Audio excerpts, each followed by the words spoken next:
لله الحمد لله رب العالمين وبه نستعين على امور الدنيا والدين واشهد ان لا اله الا الله وحده لا شريك له واشهد ان نبينا محمدا عبده ورسوله وصفيه من خلقه وخليله بلغ الرساله وادى الامانه ونصح الامه وجاهد في الله حق جهاده حتى اتاه اليقين فصلوات الله وسلامه على نبينا محمد وعلى اله وصحبه ومن تبعهم باحسان الى يوم الدين اما بعد اللهم علمنا ما ينفعنا وانفعنا بما علمتنا وزدنا علما والحقنا بعبادك الصالحين امين.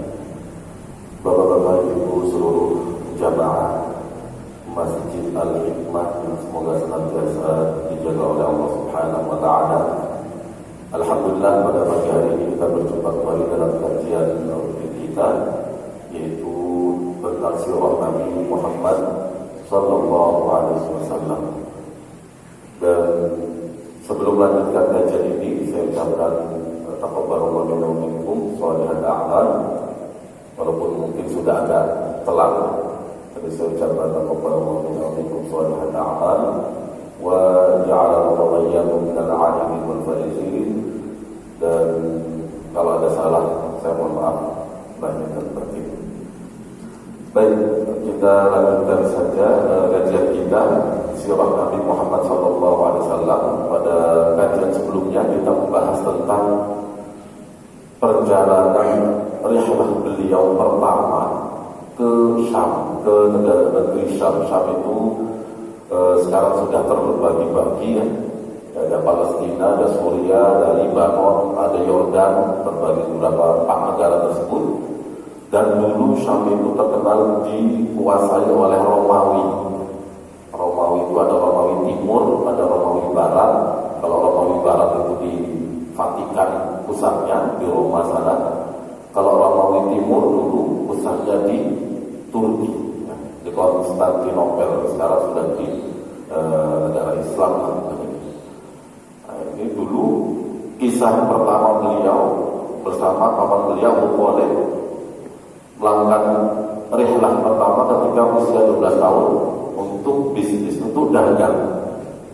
Sudah kita sebutkan ya dalam pertemuan sebelumnya.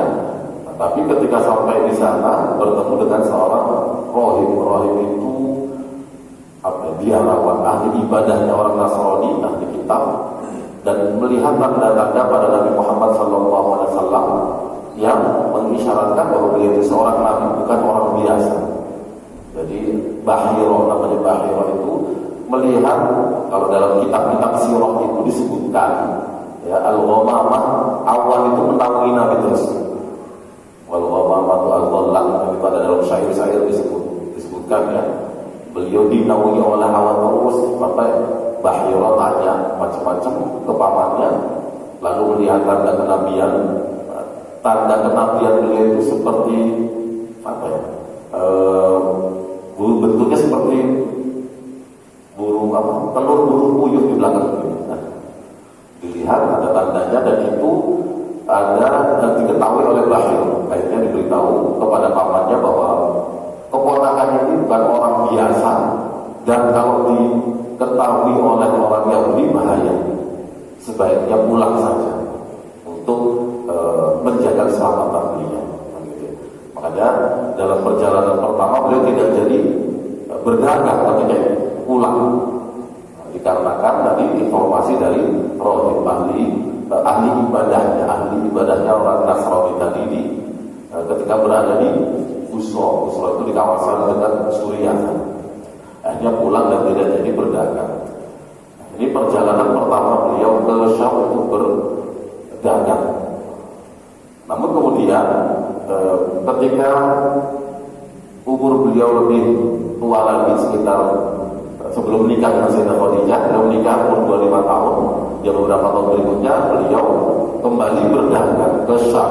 Jadi Sayyidah Khadijah radhiyallahu anha adalah wanita saudagar kaya yang sering mengutus orang untuk berbisnis, memutar kalau kita mudharabah ya. Jadi beliau mengutus orang untuk berbisnis, memutar harta beliau di luar Mekah. Beliau sering menyewa orang atau melakukan mudharabah dengan orang. Nah, ketika itu Sayyidah Khadijah radhiyallahu anha mendengar ada seorang pemuda yang jujur, yang bisa dipercaya, namanya Muhammad sallallahu alaihi wasallam sebelum diutus sebagai nabi. Akhirnya beliau meminta orang untuk menyampaikan ke Nabi Muhammad sallallahu alaihi wasallam agar pergi bersama salah seorang budak laki-lakinya bernama Maisarah. Maisarah itu laki-laki. Di Indonesia Maisarah biasanya perempuan, tidak masalah. Maisarah ini kan maknanya kemudahan. Ya.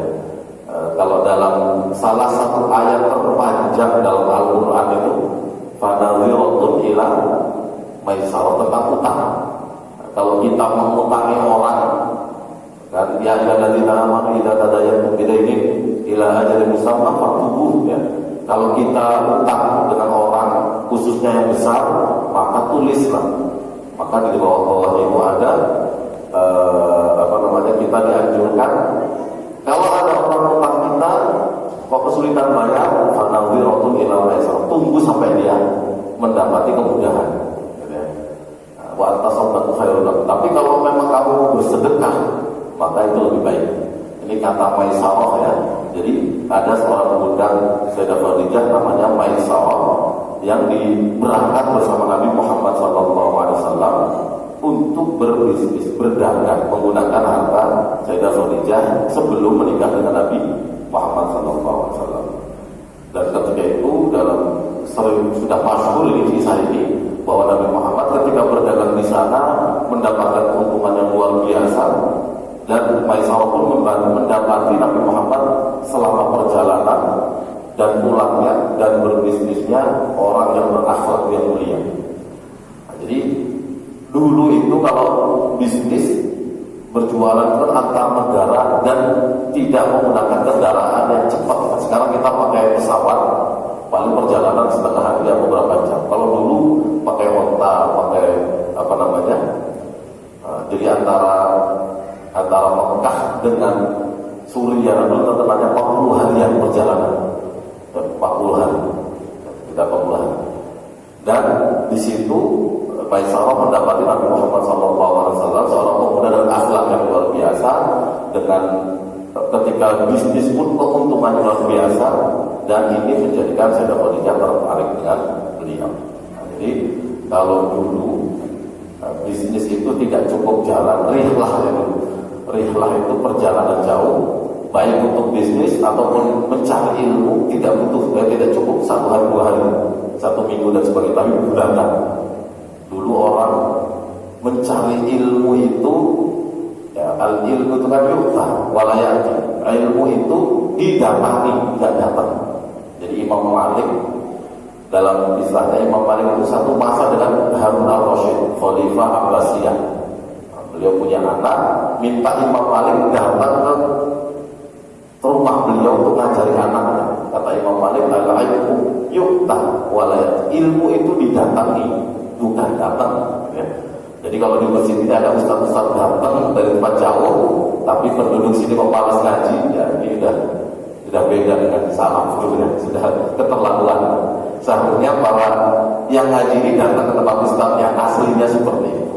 Sekarang sudah diberi kemudahan, ustaznya mau datang, tinggal para yang ngaji ini mau datang enggak. Karena aslinya ilmu al-ilmu yu'ta, ilmu itu didatangi, walayat, kata Imam Malik. Dan ini pun tradisi ulama dulu begitu. Imam Bukhari dari Bukhara Turkistan keliling ke Mekah, Madinah, Mesir, Sham dan sebagainya.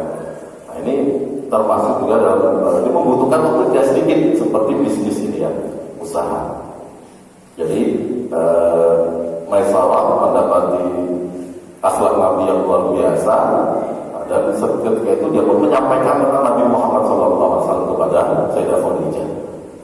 Lalu Sayyidah Khadijah setelah mendengar informasi itu dan Nabi Muhammad mendapatkan keuntungan yang besar dalam bisnisnya dan jujur, maka Sayyidah Khadijah yang menawarkan diri ketika itu, mengutus seorang temannya yang bernama Nafisah bintu Maniyah.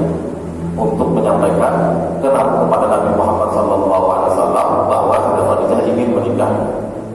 Nah, jadi sebenarnya tidak masalah ya seorang orang tua punya anak perempuan dan dia lihat ada orang yang soleh yang baik, dia menawarkan diri dari pihak perempuan, itu tidak masalah sebenarnya. Tapi mungkin di Indonesia kurang pantas ya. Tapi secara hukum asal malah dia itu bagus. Ya, bagus seorang ayah punya anak perempuan dan dia ingin menikahkan dengan orang soleh. Dia mendapati di masjid ini ada jamaah yang soleh, yang baik dan sebagainya. Nah, bapaknya menawarkan diri. Nah, itu sebenarnya hal yang bagus, tidak masalah. Cuman mungkin secara kebiasaan atau tradisi Indonesia kurang pantas ya, tinggal bagaimana caranya. Ya. Seperti Sayyidah Khadijah mungkin menawarkan diri, menyampaikan kepada Nafisah tentang keinginannya kalau menikah dengan Nabi Muhammad SAW. Lalu Nabi Muhammad SAW pun menyetujuinya, dan beliau menyampaikan kepada paman-pamannya tentang keinginan Sayyidah Khadijah, dan Nabi Muhammad setuju dan keluarga beliau pun setuju. Lalu paman-pamannya inilah yang melamar Sayyidah Khadijah, diwakili oleh Amr bin Asad, ya, salah satu pamannya Amr bin Asad itu yang melamarkan untuk Nabi Muhammad SAW. Ya. Ketika itu umur beliau adalah 5 tahun dan Sayyidah Khadijah masyhurnya berumur 40 tahun. Nah, sebelum menikah dengan Nabi Muhammad, Sayyidah Khadijah ini sudah pernah menikah dengan 2 laki-laki. Ya. Yang pertama dengan namanya Atiq bin A'id At-Taimi, kemudian menikah lagi dengan Hindun ibnu Zurarah Abu Halah At-Tamimi, kemudian meninggal juga. Baru menikah dengan Nabi Muhammad SAW. Nah, jadi ini menjadi salah satu bantahan terhadap banyak orang yang tidak suka dengan Islam lah ya, yang menuduh atau orientalis menuduh Nabi Muhammad dalam pernikahannya itu karena nafsu belaka dan sebagainya. Nah, karena nyatanya Nabi Muhammad dalam pernikahan pertama saja dengan Sayyidah Khadijah itu seorang janda yang sudah umur 40 tahun dan sudah pernah menikah dengan 2 orang sebelumnya. Padahal Nabi Muhammad ketika itu dari keluarga yang terhormat, terkenal jujur dan terkenal di kalangan orang-orang Arab, orang yang luar biasa, tampannya iya dan sebagainya. Kalau mau nuruti nafsu beliau pasti akan cari yang lebih muda dan sebagainya. Tapi di sini beliau melihat Sayyidah Khadijah ini orang yang wanita sholihah, mulia dan terkenal dengan at-thahirah, wanita suci. Terkenalnya seperti Afifah at-thahirah, wanita yang menjaga kehormatannya dan at-thahirah dan suci. Nabi Muhammad melihat ini Sayyidah Khadijah bukan wanita biasa, dan nasabnya pun ketemu beliau di namanya Al-Qusay. Nabi Muhammad kan Muhammad bin Abdullah bin Abdul Muttalib bin Hashim bin Abdul Manaf bin Qusay. Kalau Sayyidah Khadijah bin Khuwailid bin Asad bin Abdul Uzza bin Qusay. Ketemu di sini. Ya, di sini masih satu kakek yang keberapa. Ya. Dan ini menunjukkan juga bahwa Nabi Muhammad SAW ketika muda beliau bekerja, beliau usahanya pun bukan usaha biasa. Dulu orang Arab kan usahanya diantaranya menggembala, mencari kayu, bukan gitu. Beliau juga pernah menggembala ya, mencari kayu ya. Nah, juga beliau diantara usaha yang bisnis dan berat ini, bisnis berdagang ke luar Mekah di Syam. Jadi menepis bahwa ini ada orang yang banyak. Saya kemarin dengar ada orang, kalau beliau Nabi kenapa dari mudanya kok gak dimudahkan hidupnya? Seharusnya kan beliau seorang Nabi itu mengapa Allah tidak menyiapkan semua kebutuhan beliau, materi apa, kenapa capek-capek seperti itu? Nah ini menjadi pelajaran bagi kita bahwa Nabi Muhammad SAW yang akan dijadikan oleh Allah seorang Nabi saja, beliau berusaha, berbisnis, mencari penghidupan, ya. Ini menjadi pelajaran bagi kita yang orang biasa, ya. orang biasa yang tidak mungkin jadi nabi, belum tentu jadi wali juga, ya usaha yang sesungguhnya sebaik-baik mungkin. Adapun hasilnya diserahkan kepada Allah. Nah, karena ada sebagian begini, satu kesalahan. Ada seorang ulama besar namanya Ibrahim bin Adham, itu dari Basrah. Beliau punya banyak murid. Ada di antara murid beliau, suatu ketika izin kepada beliau untuk berbisnis, berdagang. Saya minta izin nggak bisa hadir dalam majelis Anda mungkin dalam sekian bulan karena mau bisnis. Setelah izin, tidak lama dari itu sudah balik. Ditanya, kenapa kamu kok pulang? Baru 1 minggu atau berapa hari. Lalu murid ini mengatakan, ketika dalam perjalanan kami itu mampir di sebuah seperti gubuk gitu ya, mampir untuk istirahat. Nah, ketika itu saya melihat ada seekor semacam dom seperti kadal gitu. Itu terjepit kayu, nggak bisa bergerak. Jadi dia nggak bisa cari makan, kan gitu ya. Nah, tapi yang uniknya tiap hari itu ada burung hinggap di atasnya, pas di atas dom itu, dia makan dan pada jatuh di situ, sehingga dom ini makan sisa-sisanya sehingga bisa hidup bertahan hidup. Ya. Melihat itu saya berpikir, berarti kita ini rezeki sudah dijamin. Kenapa capek-capek kerja? Si muridnya itu melihat tadi kadal tadi yang terjepit nggak bisa bergerak, kok masih ada rezeki walaupun sisa burung tadi makan dan masih hidup. Ini menyimpulkan kalau begitu rezeki kita sudah dijamin, baik kerja maupun nggak kerja. Ngapain juga capek-capek? Akhirnya pulang menemui gurunya tadi, ditanya loh, kenapa pulang ya? Tadi saya melihat tadi binatang yang terjepit kok bisa makan terus, berarti sudah dijamin. Kata gurunya, ya nggak gitu menafsirkannya. Memang benar kita ini sudah dijamin semua rezekinya oleh Allah Subhanahu wa Ta'ala. Tapi gurunya dengan bijak mengatakan, kamu mana yang lebih baik antara burung yang ngasih makan sama yang terima makan terus nggak ngapa-ngapain? Yang lebih baiknya ngasih makan, tangan di atas lebih baik daripada tangan di bawah. Dan intinya kita diperintahkan untuk berusaha dengan keyakinan bahwa rezeki itu dari Allah. Jadi jangan sampai menganggap rezeki ini murni hasil kerja saya. Nanti jadinya kayak korun ya. Korun kan karena saking sombongnya, ini hasil kepintaran saya yang saya tidak ingat Allah. Jadi sombong nanti, dan dia biasanya akan bakhil. Karena dia mengira semua dari dia. Dan orang-orang kalau mau sukses dapat rezeki, ya harus kerja, dan ini tanpa mengingat bahwa orang yang tidak mampu pun butuh uluran tangan, dikarenakan kita dapat rezeki pun tidak lepas dari bantuan Allah Subhanahu wa Ta'ala. Ini terkait dengan Sayyidah Khadijah tadi, atau terkait dengan bagaimana Nabi Muhammad SAW dari mudanya sudah berusaha. Dan tentang Khadijah radhiyallahu anha ini, memang beliau bukan wanita biasa. Rasulullah SAW pernah bersabda, khairun nisa'iha Maryam bintu Imran. Wanita yang terbaik pada masanya adalah Maryam bintu Imran. Maryam bintu Imran ini adalah siapa? Ibunda dari siapa? Nabi Isa alaihissalam.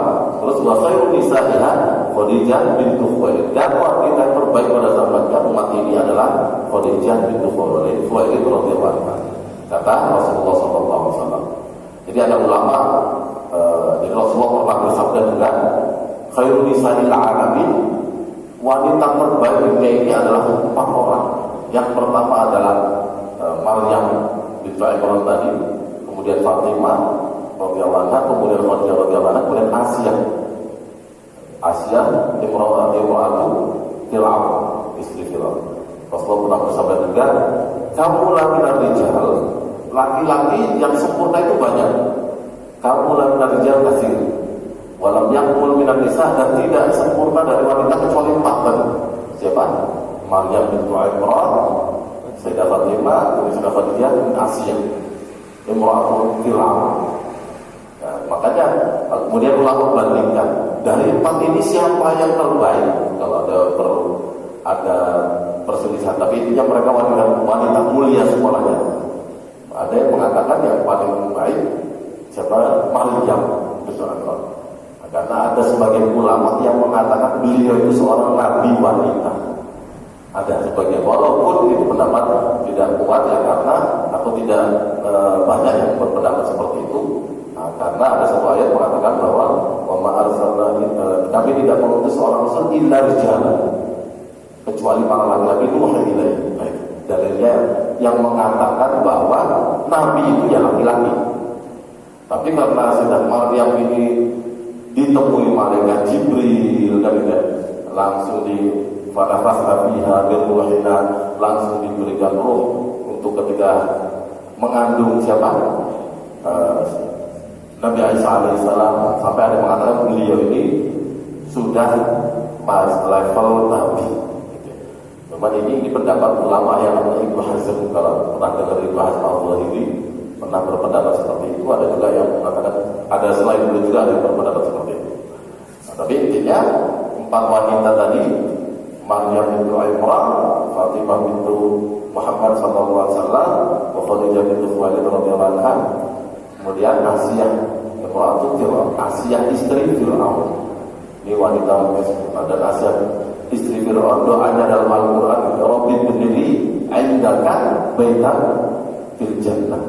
Dia berdoa dalam surat At-Tahrim, ya Allah, bangunkanlah untukku di sisimu istana di surga nanti.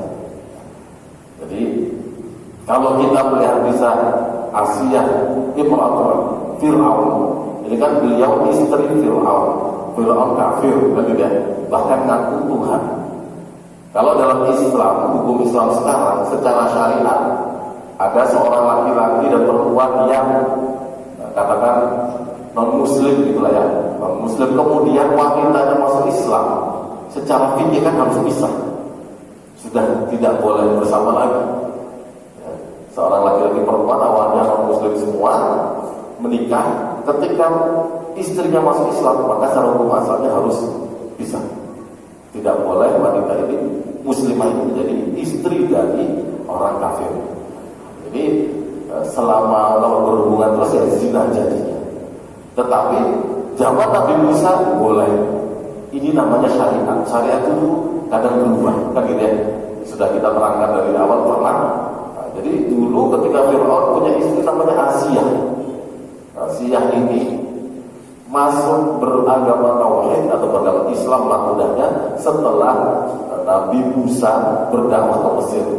Nah, beliau pergi ke Palestina, balik lagi, dan Asiyah ini termasuk yang terima, tetapi masih bertahan menjadi istrinya Fir'aun, kan gitu ya.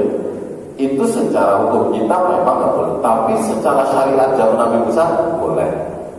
Nah, jadi namanya perubahan dalam syariat, itu biasa.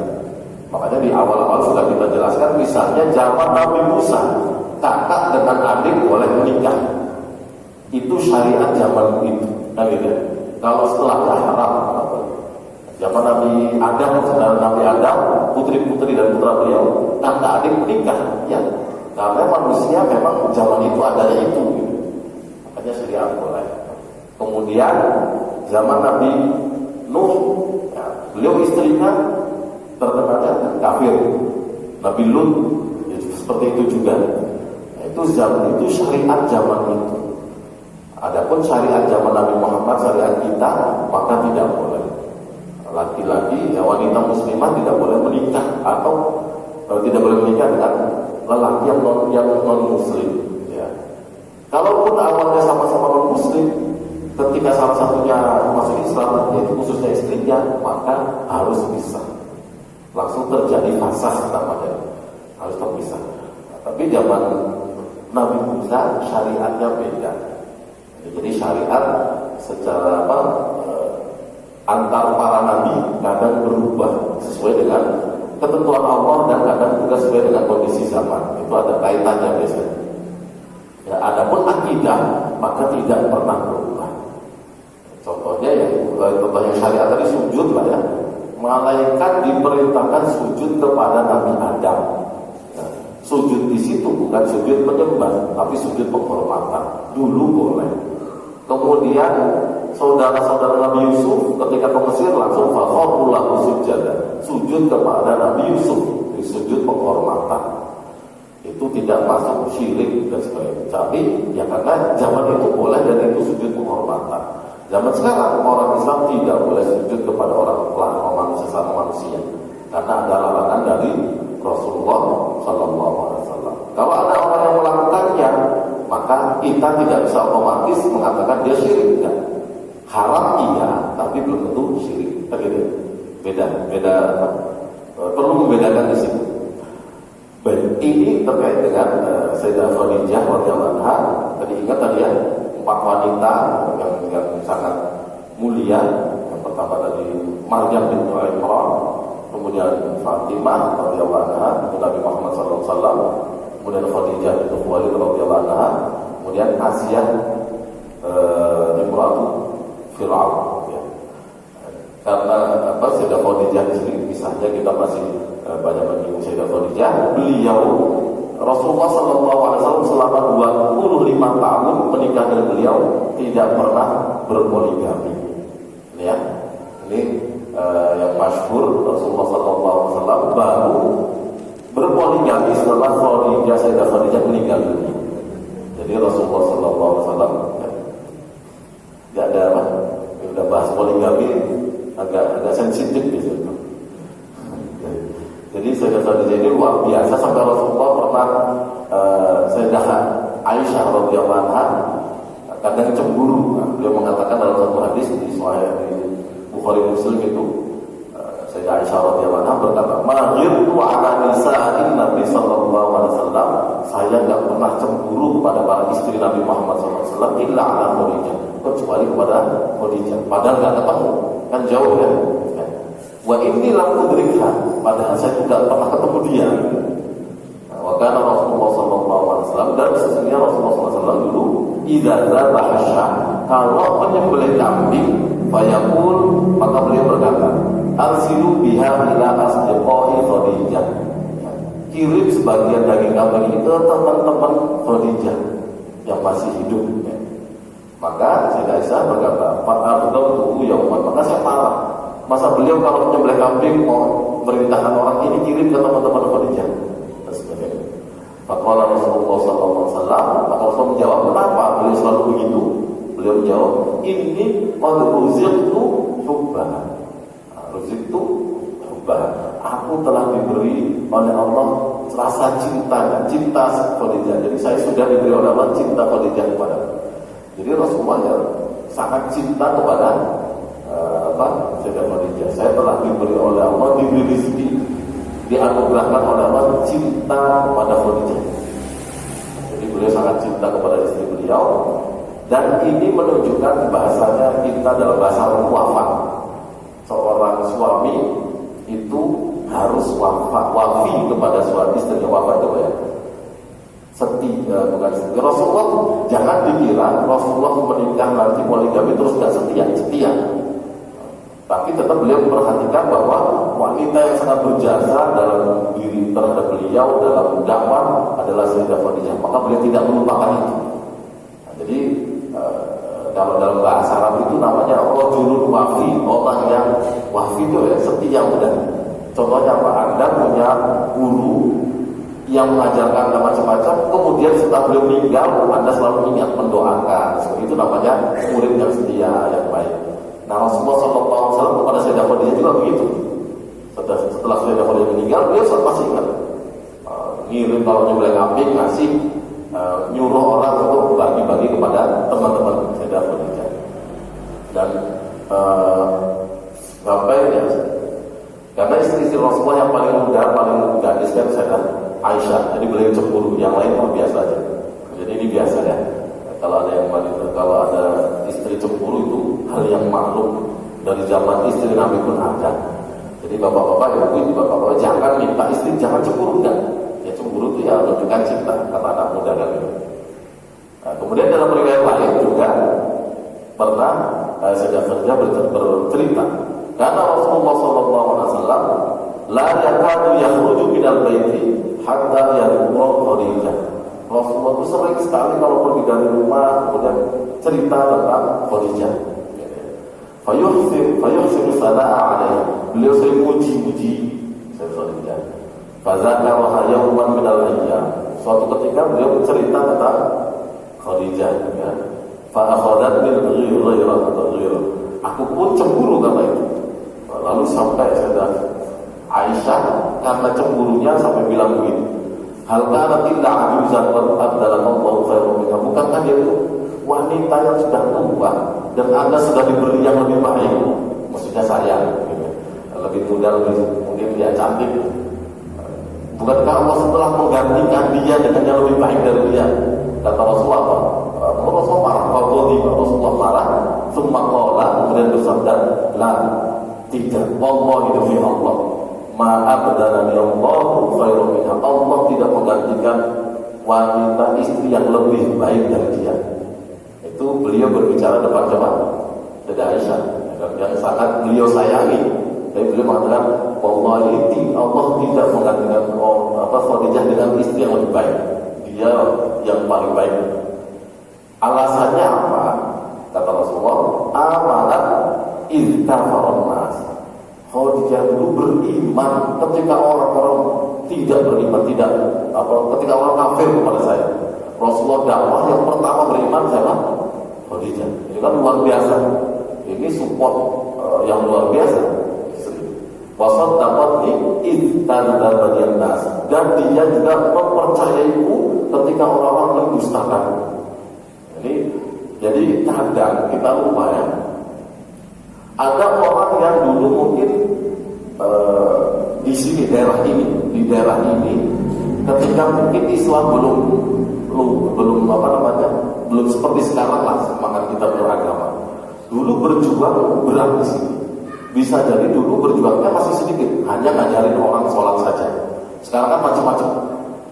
Kita kadang mengira yang kita berikan itu lebih banyak dan lebih utama. Tetap saja pada jasa orang yang dulu itu lebih besar daripada kita. Jadi Sayyidah Khadijah awal-awal Islam, orang ketika menolak Nabi Muhammad, beliau yang beriman, beliau yang mendukung. Kemudian wawasan di bimaliha idhar marianas, dan Khadijah juga yang sudah menyokong saya dengan hartanya ketika orang-orang tidak membantu saya. Ini kisah salah satunya ketika beliau diboikot. Jadi pernah beliau sebelum hijrah itu diboikot oleh orang-orang Quraisy, di mana orang-orang Quraisy itu menetapkan bahwa Nabi Muhammad dengan keluarganya tidak boleh beli apa-apa dari orang lain, dan orang lain tidak boleh menjual apa-apa kepada beliau sampai beberapa tahun, sampai kehabisan. Itu sebab itu Sayyidah Khadijah yang mensuplai kebutuhan. Kemudian beliau melanjutkan wa razaqaniyan wa minha wa razaqaniyallahu minha walad duna ghairiha min nisa. Dan Allah memberikan anak kepada saya melalui dia, dan tidak seorang pun istri yang memberikan anak kepada saya selain ya memang seluruh keturunan Rasulullah SAW, yaitu dari Sayyidah Khadijah ada satu dari siapa namanya Maria Al-Qibtiyah, tapi meninggal, sedangkan yang hidup itu dari Sayyidah Khadijah. Salah satu di antara hal yang buat Rasulullah tidak bisa melupakannya adalah dukungan dari Sayyidah Khadijah. Orang semua kafir, dia beriman. Dan wanita pertama yang beriman kepada Rasulullah adalah Sayyidah Khadijah ini. Kemudian mendukung beliau dengan hartanya dan juga mendapatkan anak dari Sayyidah Khadijah. Nah, di sini ada beliau namanya adalah suami yang wafi, suami yang setia, selalu ingat jasa istri. Nah, ini kita kadang-kadang ada sebagian suami ketika sudah menikah dengan istri yang pertama, berjuang dari nol sampai jaya, sudah kaya, menikah lagi, lupa yang pertama, kan gitu.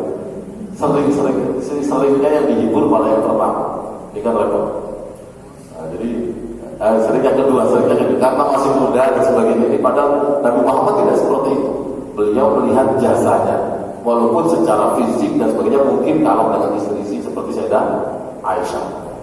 Ini lelaki yang setia seperti itu, ingat jasa istrinya walaupun dia sudah tua waktu itu dan sebagainya. Jadi ada kisah sekedar selingannya. Kalau di Indonesia ini, kalau di Arab itu ada kisah di Pakistan, contoh laki-laki setia, tapi untuk kepentingannya. Jadi di sana, kata teman saya Pakistan cerita dari Mesir, dulu ada seorang laki-laki dianggap setia, menikah dengan perempuan, setelah itu istrinya meninggal duluan. Nah tiap hari laki-laki itu ke kuburnya, ngipasi kubur, ngipasi terus. Orang-orang kira luar biasa laki-laki itu. Sampai istrinya meninggal, kuburnya dikipasi, saking setianya. Pas ditanya, kenapa kamu ngipasi terus? Karena jawaban laki-laki itu, ya istri saya bilang, orang-orang bilang tidak pantas kamu nikah lagi sebelum kuburan istrimu kering. Dia ngipasi itu biar kuburnya cepat kering, biar segera nikah lagi, bukan karena setia. Jadi ada di sana guyonan seperti itu di Mesir, di Pakistan, laki-laki yang dianggap setia padahal karena kepentingannya ngipasi kuburan istrinya biar cepat kering, biar segera nikah lagi, bukan karena sayang. Ini repot ya. Ini kita perlu mencontoh Rasulullah SAW ya. Walaupun misalnya Bapak Ibu hadirin semuanya, sekak dulu ketika kecil pernah diajar oleh guru-guru Anda, baca Fatihah saja, baca Fatihah atau sholat saja, dan sampai sekarang Anda mempraktekkan itu karena jasa mereka. Sekarang Anda sukses, banyak guru yang lain mengajarkan macam-macam, jangan sampai lupa dengan guru yang pertama tadi. Guru yang mengajarkan Anda baca tulis, yang pertama baca Al-Quran, itu yang luar biasa. Karena berkat jasa beliau, kita sampai sekarang bisa baca Al-Quran dan sebagainya. Dan mereka pahalanya terus ngalir. Nah, ini yang dicontohkan oleh Rasulullah SAW, bahwa beliau tidak merupakan jasa orang yang telah mendukung dakwah beliau dan berjasa kepada beliau. Nah, ini dicontohkan dengan bagaimana beliau menyikapi Sayyidah Khadijah yang sudah meninggal, walaupun beliau sudah menikah dengan istri-istri lain. Makanya dalam mazhab Syafi'i ya, itu masalah poligami ini. Jadi kata Imam Nawawi ini seorang ulama besar tapi tidak menikah. Imam Nawawi, Ibnu Taimiyah, banyak tokoh-tokoh besar tidak menikah. Nah, Imam Nawawi pernah mengatakan, al-aslu pada dasarnya laki-laki itu sebaiknya kalau tidak ada kebutuhan jangan poligami, satu saja. Kalau ada kebutuhan, ya kebutuhan contohnya apa?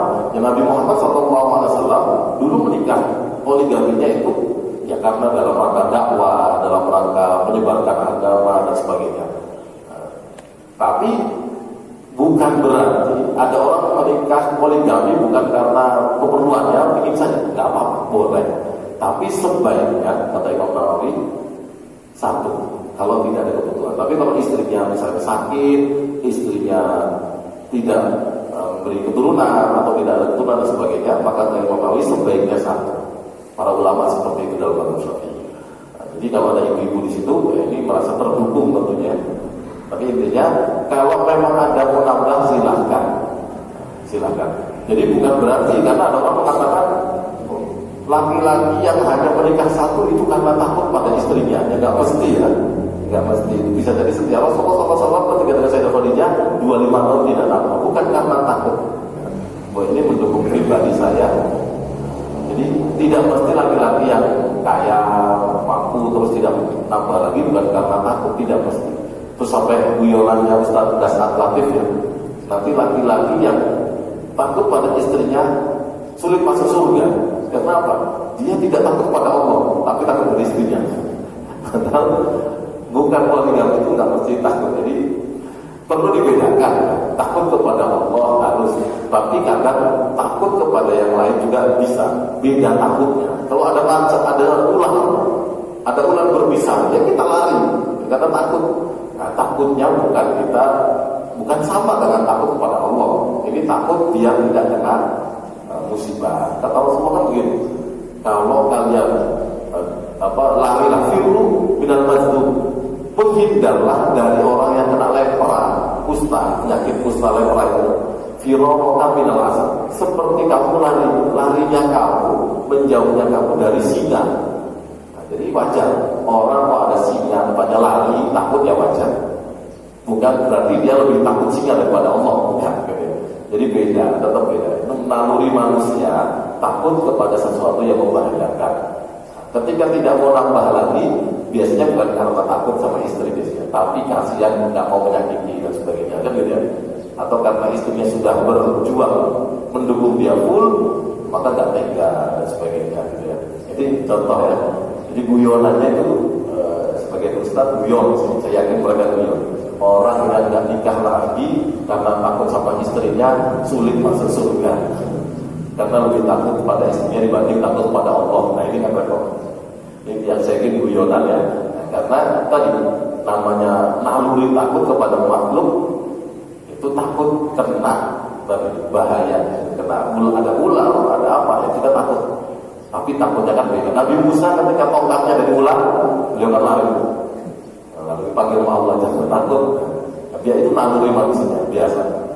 Jadi harus dibedakan ya, takut kepada Allah itu bagaimana, takut kepada makhluk itu bagaimana. Nah di sini ini contoh tadi berkaitan dengan bagaimana Rasulullah SAW dalam perjalanan hidupnya juga pernah berbisnis dan memutar atau berbisnis menjalankan memutar harta orang lah ya, namanya mudorobah, dan dengan kejujurannya, dengan kebaikannya, bisnis beliau sangat luar biasa, dan ini yang kemudian membuka jalan akhirnya beliau menikah dengan Sayyidah Khadijah. Dan tadi kita sudah menyinggung beberapa hal terkait Sayyidah Khadijah ya, memang beliau wanita luar biasa sampai Allah mengirimkan salam langsung kepada beliau. Jadi malaikat Jibril pernah bertemu Rasulullah dan berkata, sampaikan kepada Khadijah, Allah mengirim salam kepada dia, dan Allah menjanjikan istana di surga, la sakhaba fiha wa la nasab, yang tidak ada keributan, tidak ada rasa capek di situ, gitu ya. Karena kata ulama, Sayyidah Khadijah ini wanita yang tidak ingin merepotkan suaminya. Beliau ini yang suaminya apa di full semua. Pertama mendapatkan wahyu, beliau menghibur. Kita ketika kisah nuzulul Quran mungkin ya sering kita dengar, ketika Rasulullah pertama mendapatkan wahyu ketakutan. Nah, itu yang pertama menghibur siapa? Sayyidah Khadijah dengan mengatakan apa? Engkau laki-laki yang selalu membantu orang, menghormati tamu. Kalau ada orang butuh kamu kasih dan sebagainya, pasti Allah tidak akan mencelakai, tidak akan mengabaikan. Ini kan support wanita yang luar biasa, dan ini Sayyidah Khadijah adalah yang sangat berperan dalam mendukung Nabi Muhammad SAW dalam dakwah beliau dan dalam mensupport beliau dengan harta beliau juga, dengan keimanannya dan sebagainya. Baik, ini tadi beberapa poin tentang perjalanan Nabi Muhammad berdagang. Yang kedua, setelah yang pertama bersama pamannya, kemudian pamannya meninggal dan beliau tidak jadi berdagang, balik. Ini yang jadi berdagang itu bersama Maisarah, salah seorang budak dari Sayyidah Khadijah. Mungkin sampai di sini saya sampaikan. Kalau tidak ada hal-hal yang perlu didiskusikan atau kita silakan.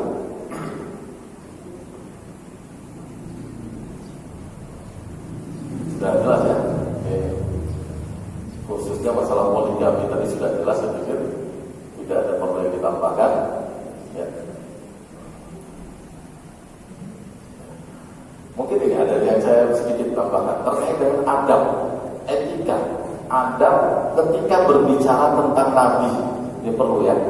Kadang-kadang ada orang yang melegitimasi kondisinya dengan membawa-bawa Nabi.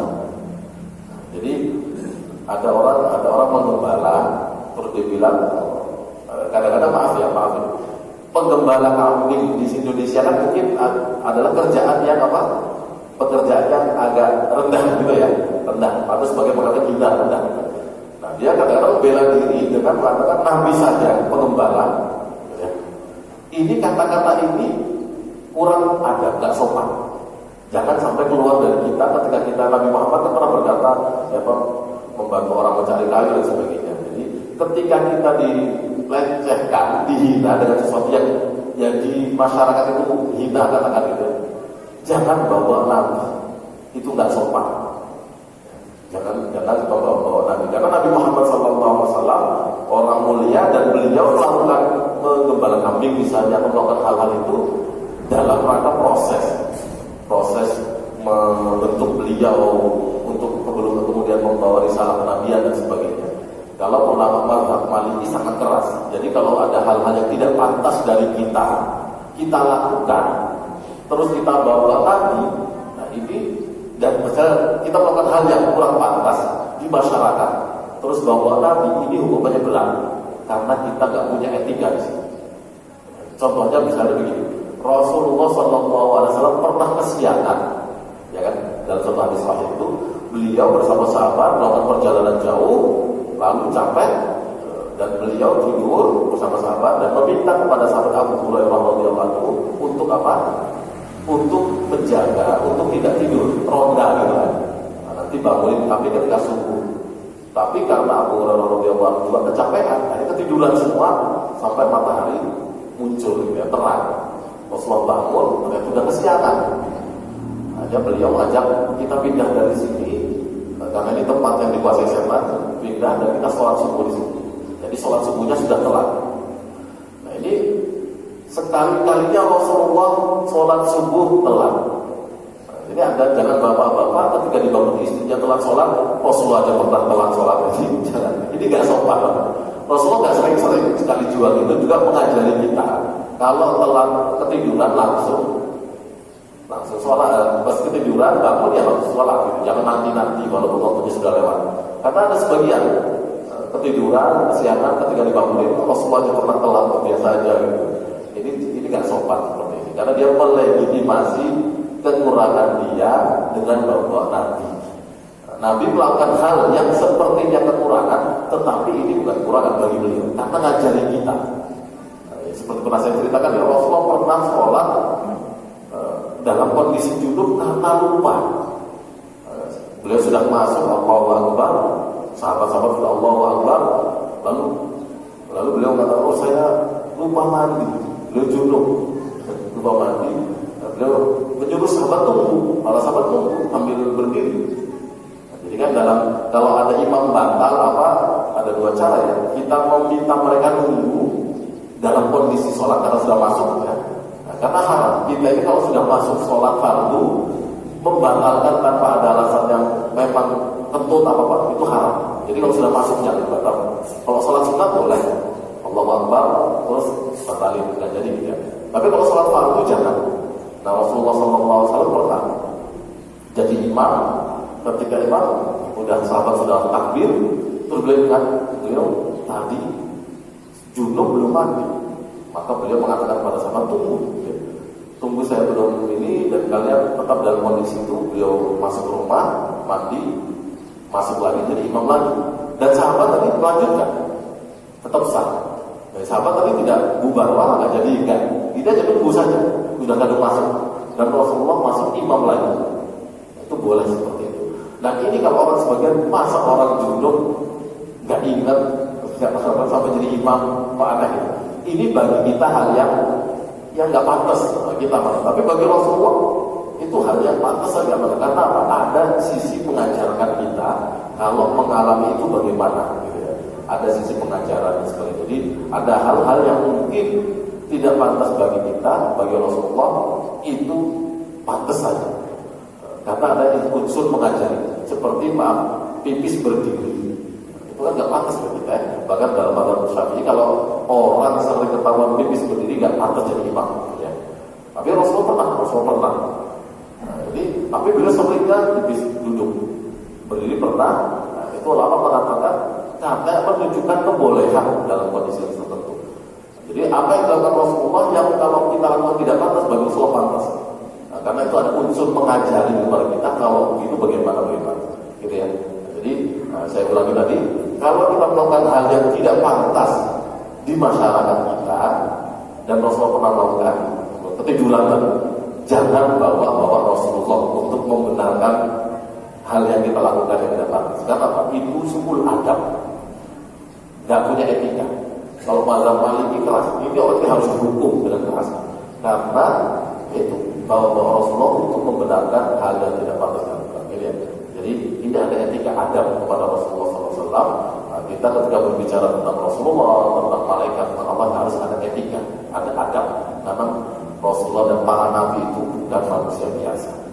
Mereka orang pilihan yang langsung dijaga oleh Allah Subhanahu Wa Taala. Itu lagi terkait dengan Rasulullah SAW dan para nabi dan bagaimana kita beretika. Baik, itu mungkin yang bisa saya sampaikan dalam pertemuan kali ini. Mohon maaf jika banyak kekurangan, karena saya pikir tidak ada yang mau didiskusikan atau ditanyakan. Saya tutup ya, saya cukupkan ya. Saya cukupkan, kalau belum suruh dilanjutkan dan pikir lah. Jadi saya cukupkan di sini. Mohon maaf jika banyak kekurangan dan kepada Allah saya mengampun. Terima kasih juga.